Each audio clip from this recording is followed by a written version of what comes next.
everybody. It's your girl, PJamma, PJamma Life.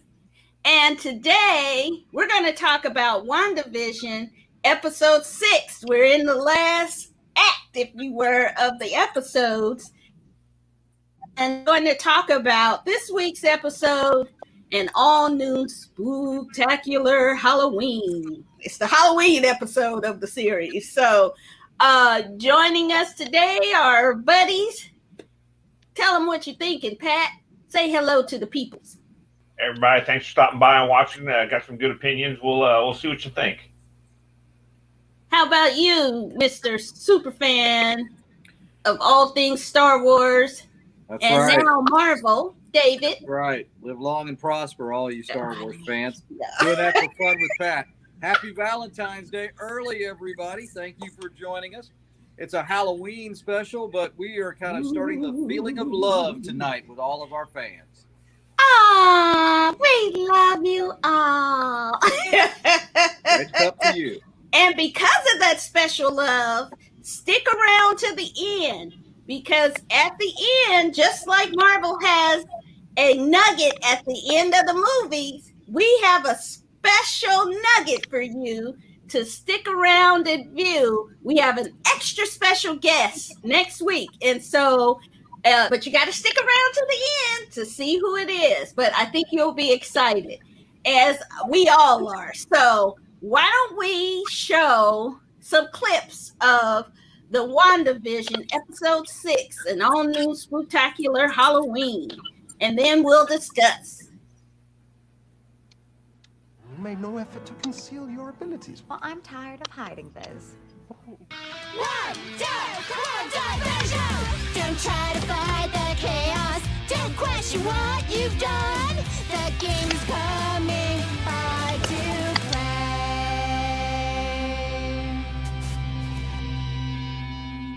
Man, he even snores cool.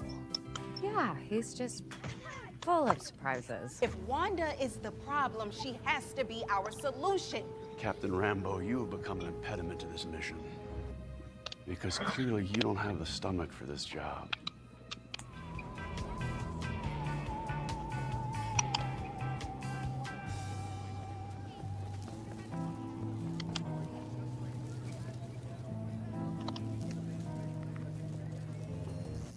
Are you waiting for something?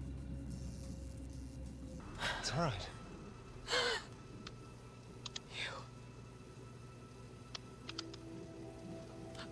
Are you here to help us? Am I dead? No, no. Why would you think that?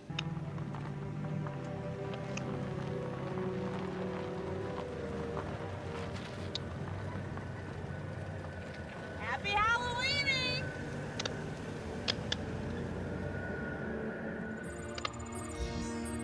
Vision. What's he doing? He really does want out, doesn't he?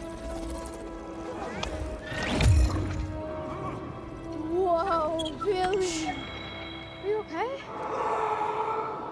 Mom, Why didn't anyone tell me the plan?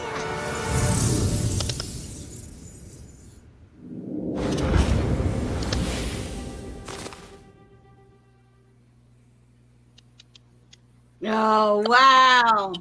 Man, oh man, it is getting interesting. So a lot going on in this episode, and a lot of callbacks. So why don't we start with David? Why don't you talk about what you thought of the episode? You know, the tension continues to build with this show. They've just really just built it out. Almost, like some great piece of great classical music. We're kind of at the crescendo of it right now. I love the fact that on the Halloween episode, we get the kind of the scariest, creepiest aspects of the show as it's kind of coming out. So I thought that was fantastic.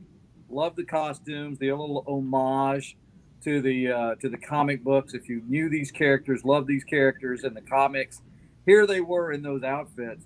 Even the brother, who's the sort of the altar brother. I love where we're going with this. I thought it was fantastic.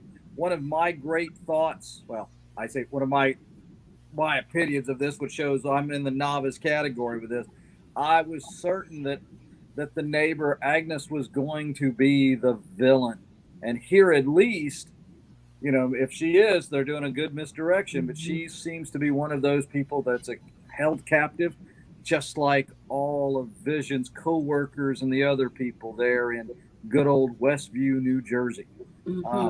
I loved it. I loved how creepy it was, scary it was, very foreboding. And like I say, I'm not sure exactly what's going to happen next as as throughout this whole time. It's definitely tune back in kind of must-see TV. Right. How about you, Pat? Well, Dave hit some of the things I really loved. I loved the costumes. I was like, oh my God, Quicksilver with the hair thing, because that's what he looks like in the comics. I was like, hell yes, so good, so good. And and Vision was a little dorky with the boxer shorts. I think he had like some sort of a different kind of look. But I mean, really worked well, super good. It is getting dark though, and I'm wondering, I was kind of the thought that this might have been Wanda, based from some of the comics, the House of M, where she rewrites reality, which it's Wanda's the bad guy. I still think Wanda, if she's not the bad guy, she's definitely an accessory. And, but also, I'm seeing hints of other major villains from the Marvel universe, which, if you actually read the storyline from the House of M and some of the other related titles, some really close parallels, I guess is what I'm looking for, where it's going to be a really bad guy. If I'm not mistaken, I don't want to spoil it for people that aren't in on the comics, but yeah. Go ahead and give a hint. Give a hint. It's the Marvel version of the devil. Yes. That's your hint right there. And I think I was really rooting to have Evan Williams come back as Pietro. I really am rooting for that. But I think he might be the bad guy. I think he's the bad guy. Yeah. And Agatha Harkness might be someone trying to rescue Wanda and got pulled into this because, the Agatha Harkness is, as I've spoken in past episodes, is one of the great sorcerers of Earth, in the old Salem witch type of bloodline. So, I do love where it's going. I'm interested to see how they're going to wrap this up, and where they're going to lead to, because I really feel, Marvel is so good at strategic planning that they are thinking. They're not thinking this series. When they started writing the first episode of the series, they're thinking how that leads into either the next movie, the next series. How it ties into it. They for all the faults in the Marvel universe, they have been very good about having a long-term plan. If everything works together, even if you don't know it's going to work together, it's going to work together. Whereas the DC, because I don't know where they've been, they're all over the damn place. I mean, there's no consistency, no grand overarching vision. Disney has done such a good job with this. Right. And I think that it's a testament to the writing that they are able to tell long-range storylines in Marvel. So that's a plus. But let me give shout-outs. We have our buddy Tim Windsor. Hey, Tim Windsor. Welcome. And Electric Melanin, our all-way through crew.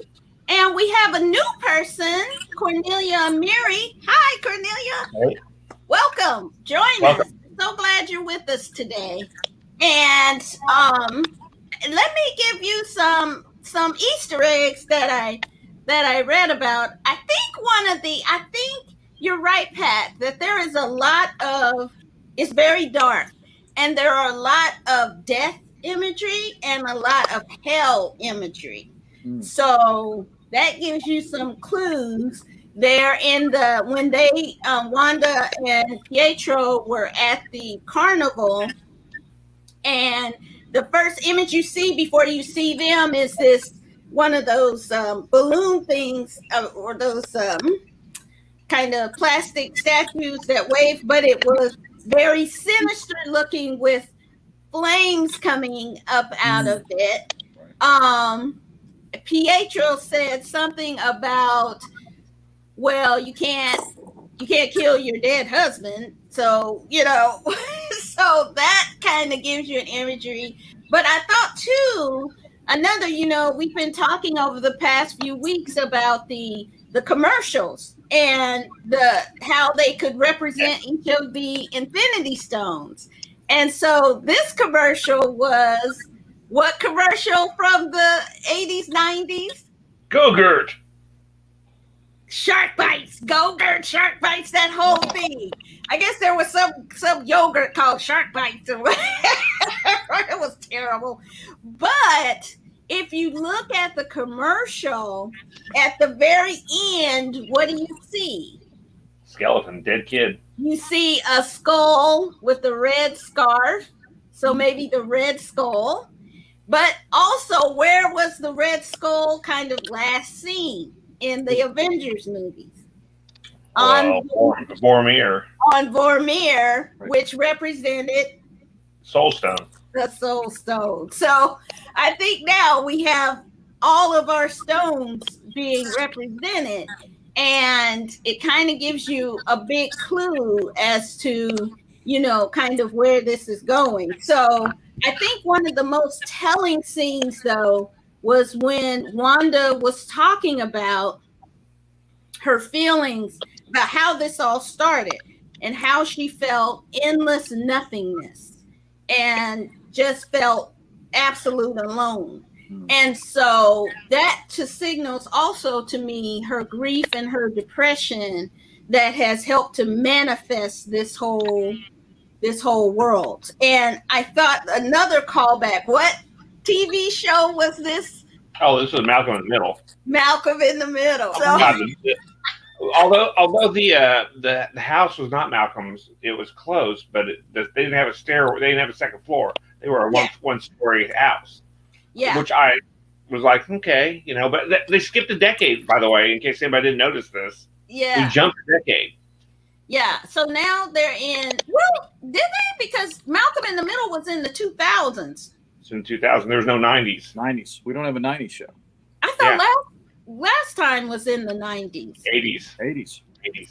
Family Time. Oh, okay. Well, I mean, Pietro kind of skipped death, so I guess they can skip it. But what I thought was interesting, too, was it was Malcolm in the Middle. Malcolm in the Middle was on Fox, and now Disney bought Fox. So I think you could kind of see that parallel there. That was the first thing I said was, oh, okay. So I think that's another signal they're bringing it into the Fox. I really want to see a Simpsons episode. I'm just saying, okay. I know. Throwing it out there. I want to see the Simpsons. That would be amazing. I know. And I think when Pietro said, "Oh, this is charming as hell," I was like, okay, that lets me know a lot about what's going on in this episode. And so, but I thought one interesting thing, and tell me y'all what you thought, when Wanda was talking about her feelings about the absolute aloneness and the endless nothingness, when she turned to Pietro, he was shot and he had the look of death. Right. And I think anytime she goes into her true emotions, then the truth reveals itself. And so same thing happened with Vision. When she was talking and revealing her true self, then she was able to see through the illusion. So I thought that was really interesting. And I thought another good callback to the movies was when Vision was, well, here comes a spoiler if you haven't seen it. So spoiler alert.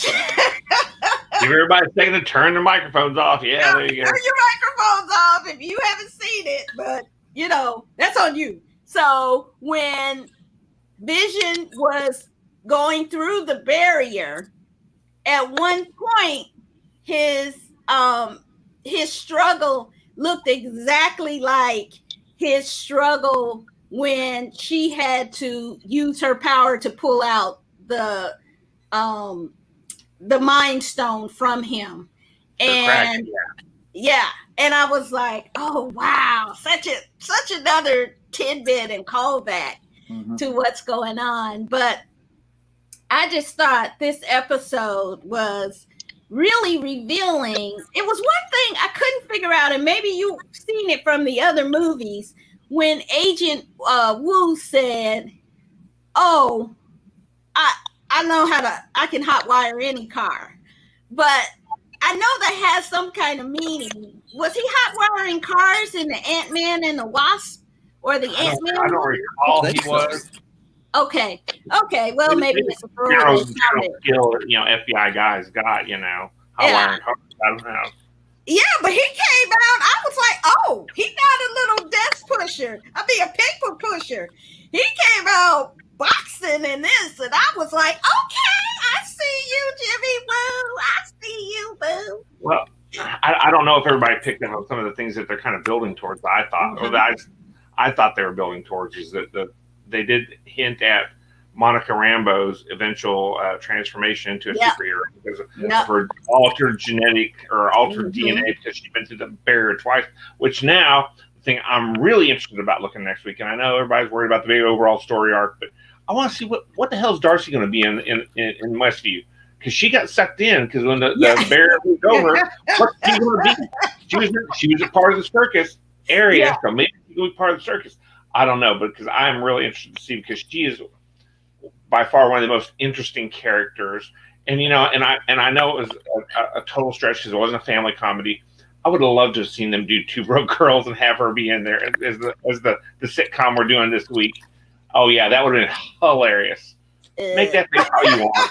I thought that would have been almost as meta as having them do whatever the one with the twins were in. I can't remember. Or she next week is a waitress in the town. That would be good. Yes, it would. And then that could be cute. But it could be. But let's take a moment. That show was on the air for how long? And Firefly didn't make a whole season. Still too soon for Firefly. Still too soon. It was painful. I didn't like it. I mean, that show. Oh. But I think too, what do we think about Hayward? I think he's not a good guy. I think that he was so, and maybe like a lot, maybe in the government, like this is like now maybe they're merging like the Sentinel kind of thing, the Trask and the Sentinel, like the government is wants to suppress mutancy or the Avengers or whatever. And because of what happened, he's looking to capture Vision in order to use him as a weapon against the Avengers. And so I don't think he's a good guy. I think he's kind of, sketchy. Yeah, I think he's sketchy now. And plus, I don't like how he's mansplaining stuff. For sure. Say that again, David. He certainly isn't clearly on the side of the good guys. I mean, if he's nothing else, he is a representative of kind of the red tape kind of government kind of maybe roadblock, if he isn't a full out villain in some way. He's certainly not someone who is helping our heroes as we go through this. Right. He definitely has an ulterior motive. And so I think that it'll be very interesting. And I think that I think we're going to have two types of villains. I think we're going to have, maybe Wanda might not be as good because she's suffering and someone is taking advantage of her. And then I think you have this government plot to suppress and, keep sentient beings, I guess they call them sentient weapons out of the hands of the Avengers or whatever. So, but I think it was really that fight that him and Monica Rambeau had. Woo, they were saying some stuff to each other. I was like, ooh. Oh yeah, when Why he you made come the back crack about her from mom. Woo! He made that crack about her mom. I was like, oh shit, he's about to get kicked. Yeah. I was like, you talk about my mama, it's all.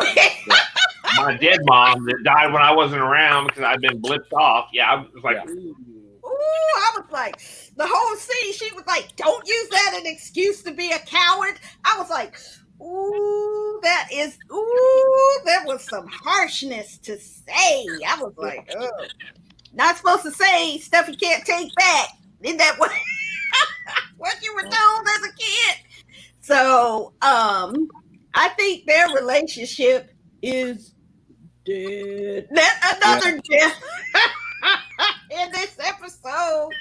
I think that they're dead. one more death. There he is. Yeah. But did this episode, it seemed short to me. I'm not sure what the running time was, but it seemed to be a shorter episode. Or is that just, it was so good you didn't want it, you were surprised when it ended?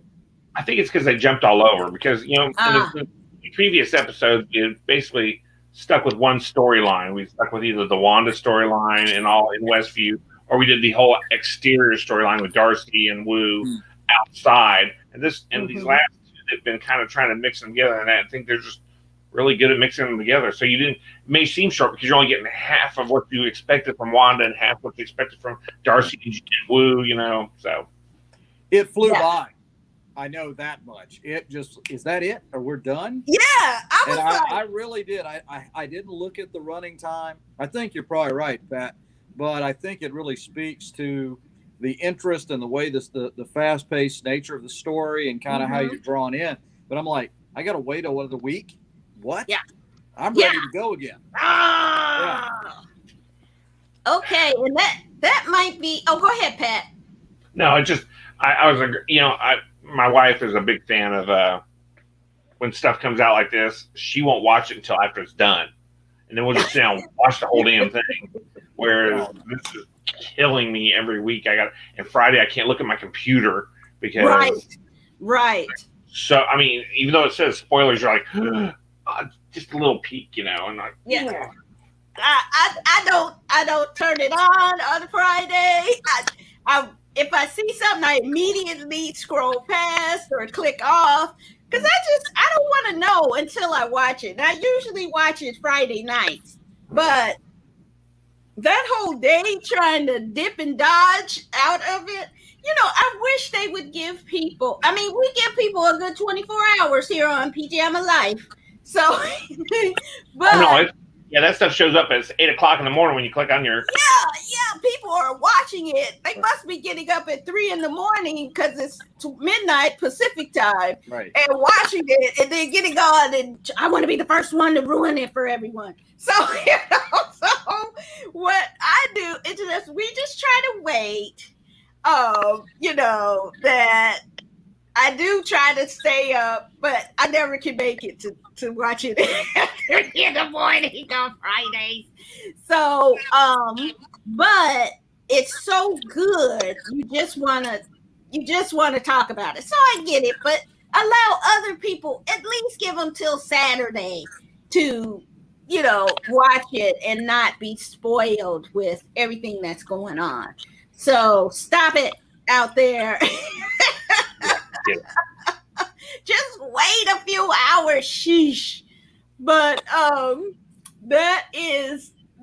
it just makes it all the more better when you can watch it fresh. And I'm just so excited. I want to announce our special guest next week. So since you all have stuck there with us, let me show you a clip of who's going to be with us next week. So let's roll that clip. If you're a fan of 80s, 90s,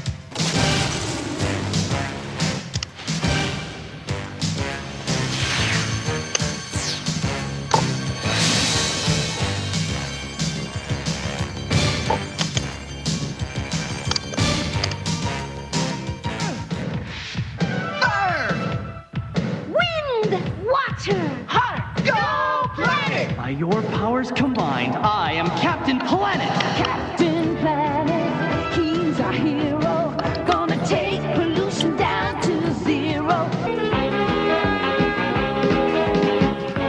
Spider-Man and his amazing friends.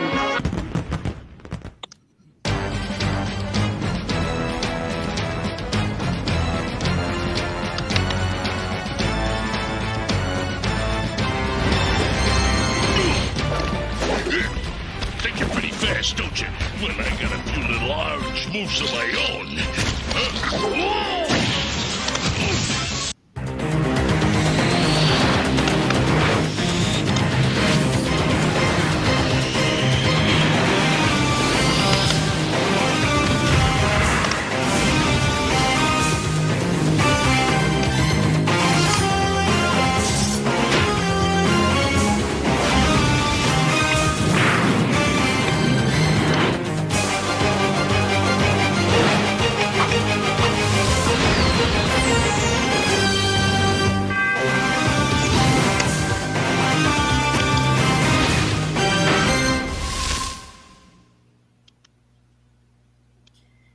So this is super exciting that we will have as our guest next week Emmy nominated Marvel animator. He has done just pretty much every Saturday morning cartoon you can think about. He's been either a producer, director, he's been a storyboard artist, he's been a writer. He actually directed the very first appearance of Black Panther in animation, and he and the Fantastic Four episode. And he also was the producer director of X-Men the animated series, as well as G.I. Joe. He was storyboarding on Thundar and Jam, and he's done just a ton. And so he's going to be with us next week to talk about his career, his life as an African-American animator, one of the first ones at Filmation to come in and help write, direct, produce, and do storyboard artists. And so he is a fantastic guest that we will have next Saturday, 9 p.m. Eastern, 6 p.m. Pacific. Larry F. Houston will be joining us for a special episode for Black History Month. So tell all your friends, but if you're not subscribed, I don't know what you're doing. So you need to subscribe to this channel and come and join us. So we are looking forward to that. We were all watched all of his shows. If you want to know what else he did, go take a look at his resume and see if he's not the real thing, because he is the real thing. And so we are super excited he's going to be joining us next week. So but please subscribe to our channel.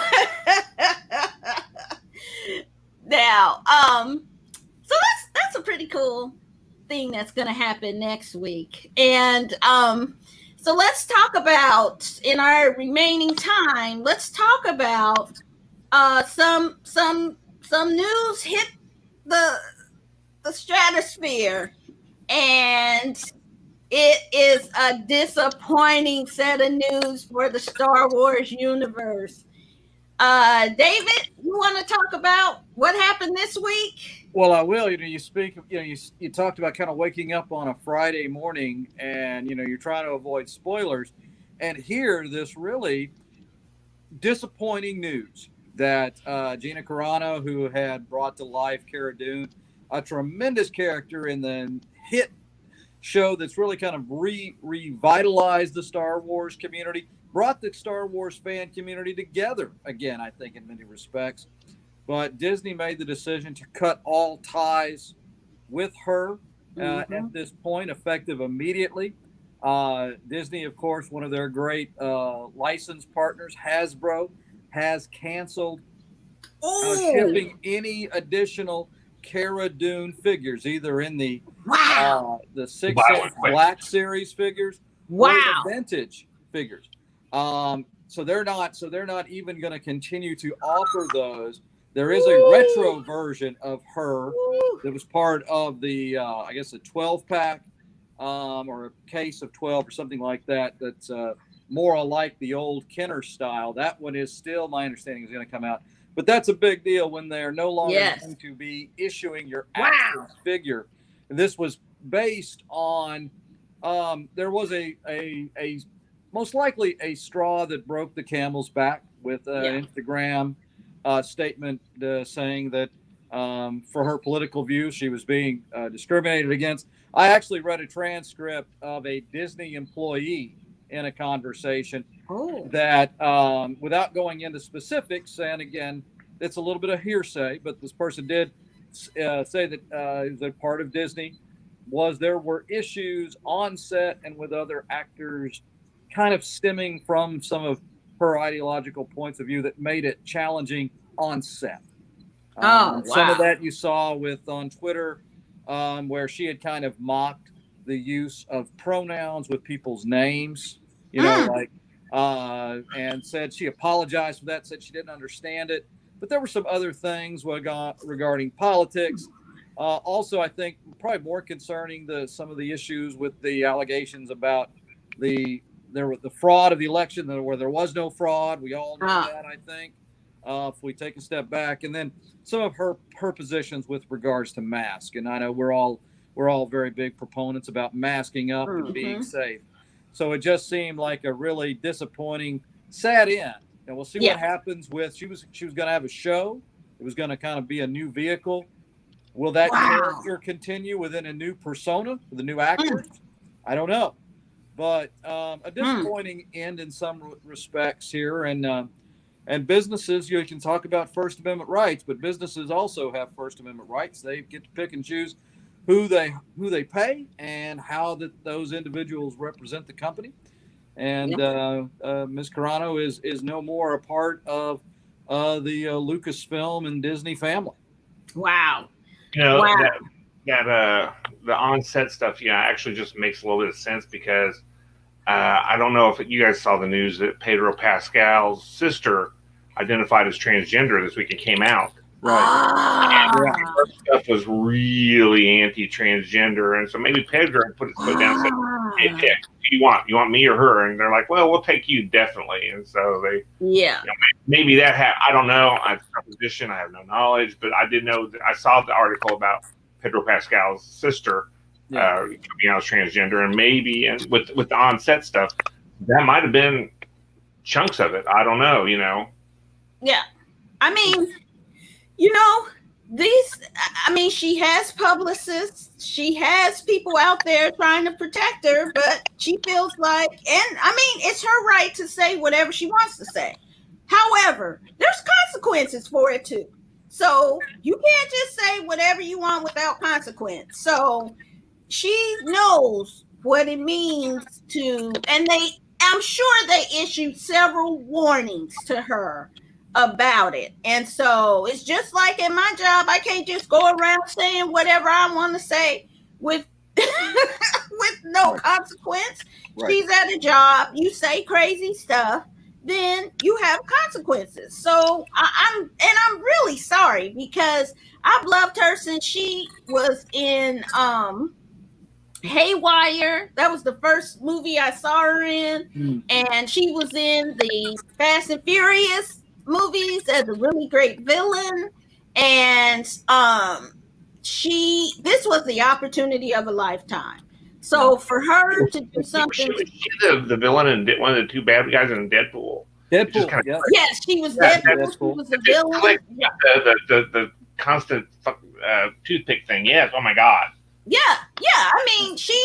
Her acting has gotten a lot better, and so this is just a shame, but sucks to be you. Stop going out there saying crazy, disrespectful stuff. Yeah, and get stupid prizes. That's my motto. Yeah, but it really is a shame, and she knew what she was doing. She knew what she was saying. I'm sure she knew there would be some consequences. And so now she has to accept her consequence. So maybe she'll be back in wrestling and we'll see her as a villain in the WWE or She did announce that she has got a contract to do some films, and I forget the company, but there was in her response there was something. Now, obviously, Disney owns Star Wars, it owns Marvel, it owns Good Morning America. It's really hard to leave Disney and Fox. It's really hard to say you go from that to anything and say it's like an equal move. It's not. It's not a lateral move. No, it's not lateral. It's like going from the majors to AAA ball. I mean, maybe even double A ball. Right. It could be. I was playing for the World Series last week, and now I'm playing for the Kansas City T-Bones. Yeah, it's a minor league. I'm still doing pro ball though. Yeah, close. And we don't know what exactly everything. We've got some ideas of certain things that happen, and again, I'm reading some things, third hand or second hand. But one of the things I think is a good lesson for everyone watching this, whether it's on Twitter or Instagram, or TikTok, these are very popular mediums for people to share their thoughts and their creativity. Mm-hmm. It's these kind of short-timed mediums are really not a place for a nuanced conversation if you're going to make any comparisons with regards to the Holocaust, with Nazi Germany.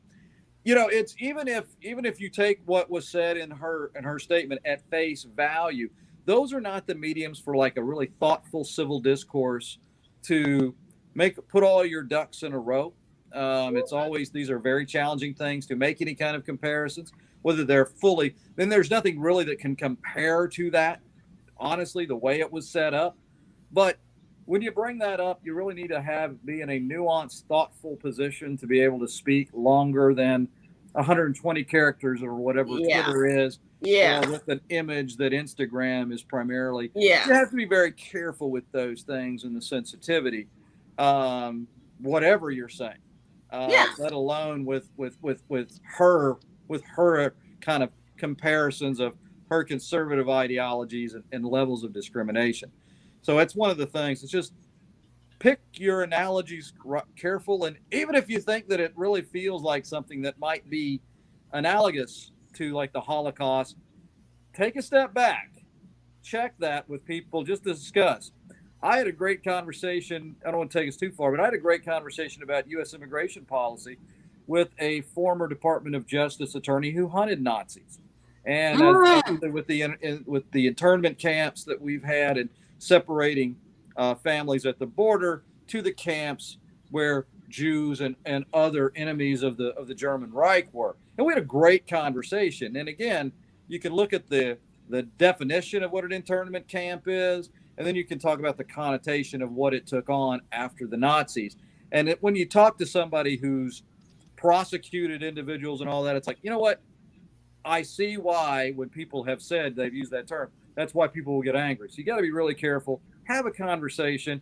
And unless you're really 100% sure, don't bring up the Holocaust in a comparison. You're probably not going to win the day, and you're going to have people, you're not going to be able to persuade. If your intent is to inform and persuade, you're not going to be able to do either if you're bringing up that comparison on almost any other topic, however tough or rough it is.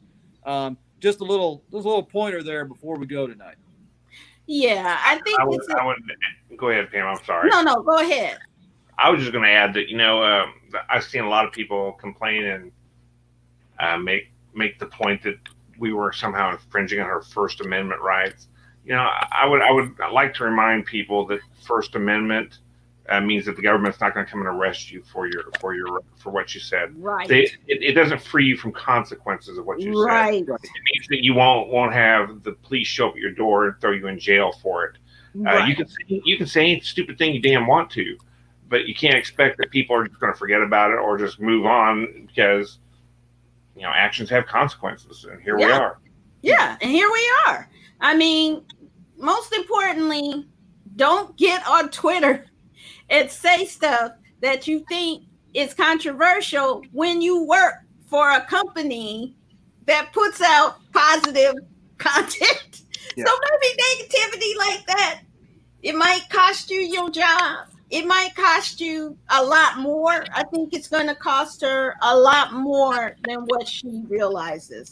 And hey, watch your mouth, like your parents used to tell you. Watch your mouth when you're out in public.